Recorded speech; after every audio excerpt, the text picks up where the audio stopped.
हाँ हाँ, कोई नया आईपीएस ऑफिसर आया है, उससे मीटिंग है मेरी। ओए मोची, चल फिर सैंडल साफ कर। अबे वो मोची के बच्चे, सुनाई नहीं देता क्या? मैडम क्या बोल रही हैं? उनका सैंडल साफ करने को ना। अरे तू जानता नहीं है क्या वो कौन है? एमसीडी ऑफिसर है वो। और ज्यादा करेगा ना तो 2 मिनट में तेरा ये डोरिया डंबर उठा के ना फेंक देंगे वहाँ पे। चल जल्दी से इनकी सैंडल साफ कर।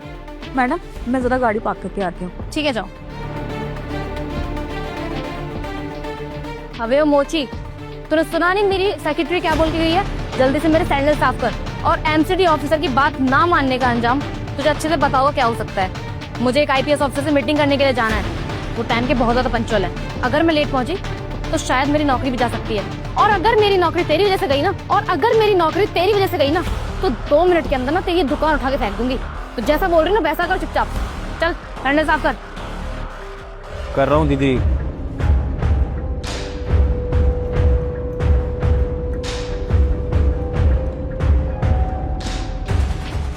बस दूसरा कर।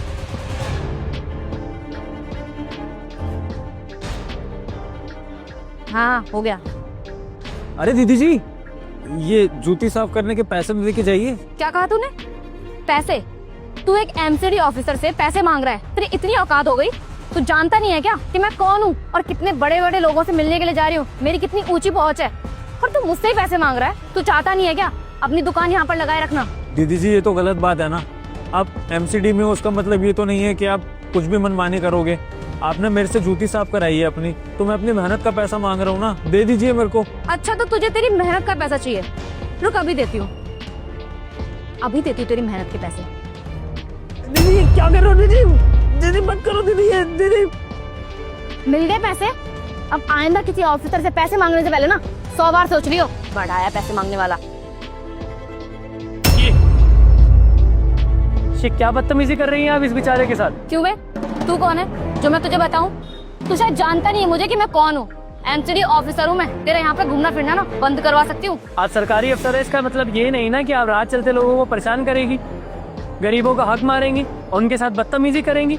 मैंने देखा भी वहाँ खड़े होकर। पहले आपने अपनी सैंडल साफ कराई उससे, और जब उस बेचारे ने अपने हक के पैसे मांगे, अपनी मेहनत के पैसे मांगे, तो आपने पैसे देने से इनकार कर दिया। और जब वो बेचारा ज्यादा रिक्वेस्ट करने लगा आपसे पैसे के लिए, जो कि उसके बनते थे मेहनत के, तब आपने उसके मुंह पे कालक पोत दी। ये कहाँ तक सही है?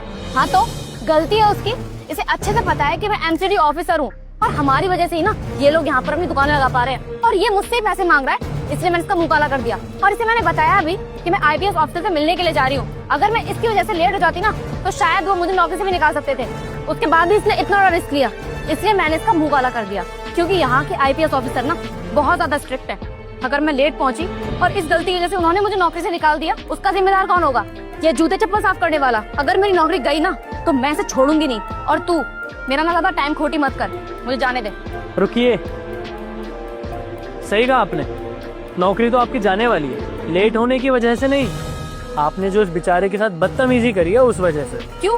तू कौन होता है मुझे नौकरी से निकलवाने वाला? यहाँ का आईपीएस ऑफिसर है क्या? आपको जिस आईपीएस से मिलने जाना था उसका नाम क्या है? उज्जवल शर्मा। बता क्या कर लेगा तू? तेरा रिश्तेदार लगता है क्या वो? मैं ही हूँ, Ujjwal Sharma, the new IPS officer of this area. और जिससे मिलने के बहाने से अब इस मोची को परेशान कर रही थी, वही आईपीएस ऑफिसर हूँ मैं। मुझे पता है कि आपको भरोसा नहीं होगा, तो मैं आईडीज भी दिखा सकता हूँ, या फिर अभी 15-20 मिनट बाद आप मेरे ऑफिस में ही आने वाली है, तब रूबरू हो जाएंगे। क्या सच में आप इस शहर के आईपीएस ऑफिसर हैं? Sir I am really sorry. वो जल्दबाजी के चक्कर में मैंने इसे थोड़ा बहुत उल्टा सीधा सुना दिया। मुझसे गलती होगी सर, प्लीज मुझे माफ कर दीजिए। मैं बस आप ही के पास आ रही थी मीटिंग करने के लिए। सर ये सब छोड़िए ना, इसे भूल जाइए। चलिए चल के मीटिंग करते हैं। दोबारा कभी मौका मिलेगा नहीं आपको ये सब करने का, क्योंकि दोबारा ये सब करने के लिए ना आपका इस पोस्ट पे होना जरूरी है। आज ऑफिस जाकर पहला काम मैं यही करूंगा कि आपको टर्मिनेट कर दूंगा आपकी पोस्ट से। नहीं सर, प्लीज ऐसा मत कीजिए। मैंने बहुत स्ट्रगल किया है इस पोजीशन तक आने के लिए। आप मुझे ऐसे कैसे नौकरी से निकाल सकते हैं? मुझसे गलती हुई, मैं मानती हूँ सर। मैं ऐसे माफी मांग लेती हूँ। ये सही कहा तुमने। माफी आज अलग तरीके से होगी। स्ट्रगल किया ना तुमने अपनी लाइफ में बहुत ज्यादा, तब कहीं जाकर तुम इस मुकाम पर पहुंची हो। आज मैं तुम्हें इस गरीब का स्ट्रगल दिखाता हूँ। इसकी जगह पर जाओ, जैसे सुबह से लेकर रात तक जूते पॉलिश करता ना, करो। क्या सर?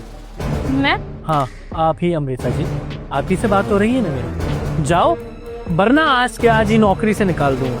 गो, जी सर।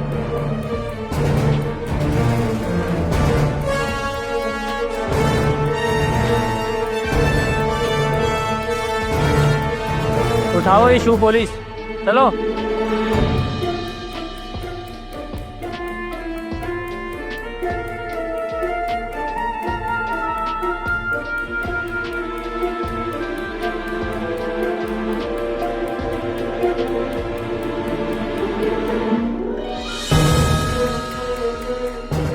बस सर।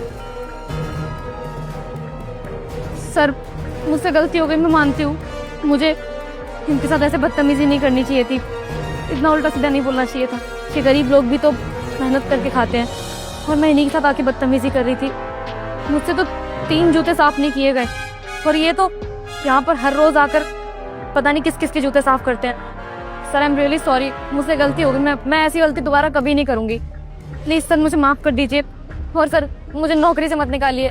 अच्छा हो तुमने अपनी गलती मान ली, आगे से लास्ट वार्निंग नहीं मिलेगी, सीधा नौकरी से निकाली जाओगी। हमारे माँ बाप कहते हैं ना कि सरकारी नौकरी कर लो, लाइफ सिक्योर हो जाएगी, लेकिन हमें खुद ये समझने की ज़रूरत है कि सरकारी नौकरी का मतलब ये नहीं कि ऐश करो। हमें भी ये समझने की ज़रूरत है कि सरकारी नौकरी का मतलब ये नहीं कि ऐश करो, अपनी पावर्स का गलत इस्तेमाल करो। सरकारी नौकरी समाज के प्रति हमारी जिम्मेदारी है, क्योंकि सरकार ने आपको चूज करा है उस पोस्ट के लिए ताकि आप जनता की सेवा कर सको।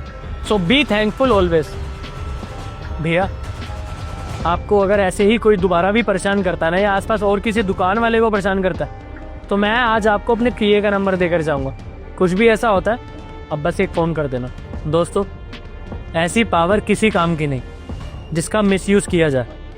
आपको ये वीडियो कैसी लगी लाइक्स कमेंट्स करके ज़रूर बताओ।